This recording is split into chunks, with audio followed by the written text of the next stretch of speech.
लोकसभा चुनाव 2024 के नतीजों में बीजेपी सबसे बड़ी पार्टी बनकर उभरी है, लेकिन बहुमत के जादुई आंकड़े से दूर रह गई। इस बार के चुनाव में जिस एक राज्य ने बीजेपी को सबसे ज्यादा नुकसान पहुंचाया वो रहा उत्तर प्रदेश। यूपी की कुल 80 सीटों में जहां बीजेपी 33 सीटों पर बढ़त बनाए रही, वहीं समाजवादी पार्टी 37 सीटों पर आगे रही और कांग्रेस को भी 6 सीटों पर बढ़त दिखी। लेकिन इस बार उत्तर प्रदेश में बीजेपी 2019 जैसा प्रदर्शन नहीं दोहरा पाई। अमेठी की हाई प्रोफाइल सीट से स्मृति ईरानी को हार का सामना करना पड़ा।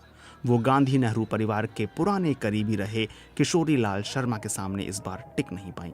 स्मृति ईरानी के खिलाफ इस बार राहुल गांधी खुद चुनाव नहीं लड़े। ऐसे में किशोरी लाल शर्मा की जीत से ये संदेश गया कि कांग्रेस ने अपने एक आम कार्यकर्ता को उतारकर जीत हासिल कर ली। पीएम मोदी की बात करें तो साल 2019 के लोकसभा चुनाव में बनारस से उन्होंने करीब 4,80,000 वोट से जीत हासिल की थी, लेकिन इस बार पीएम मोदी को इतनी बड़ी जीत नहीं मिली। वो कांग्रेस के अजय राय से करीब 1.5 लाख वोटों से जीते। समाजवादी पार्टी और कांग्रेस ने उत्तर प्रदेश में मिलकर चुनाव लड़ा और आर्थिक तंगी, खेती किसानी और संविधान को कमजोर करने का मुद्दा जोर शोर से उठाया। इसके साथ ही राहुल गांधी ने भारतीय सेना में भर्ती के लिए अग्निवीर स्कीम पर भी सवाल उठाए थे। उत्तर प्रदेश के वरिष्ठ पत्रकार शरद प्रधान कहते हैं कि यूपी में बीजेपी का ये प्रदर्शन न केवल पीएम मोदी के लिए झटका है, बल्कि मुख्यमंत्री योगी आदित्यनाथ के लिए भी बुरी खबर है। शरद प्रधान कहते हैं कि यूपी में बीजेपी के इस प्रदर्शन का असर योगी पर भी पड़ेगा। अमित शाह और नरेंद्र मोदी अगर चाहें तो इसका ठीकरा योगी पर फोड़ सकते हैं और उन्हें सीएम की कुर्सी से हटा सकते हैं। इस चुनाव में कई विश्लेषक समाजवादी पार्टी की रणनीति की तारीफ कर रहे हैं। अखिलेश यादव ने इस बार टिकट बंटवारे में गैर यादव जातियों का खास ख्याल रखा था। मुस्लिम और यादव समाजवादी पार्टी के वोट बैंक माने जाते हैं, लेकिन अखिलेश यादव ने इस बार 62 में से केवल 5 यादव उम्मीदवार ही उतारे थे और वो भी सब उन्हीं के परिवार के थे।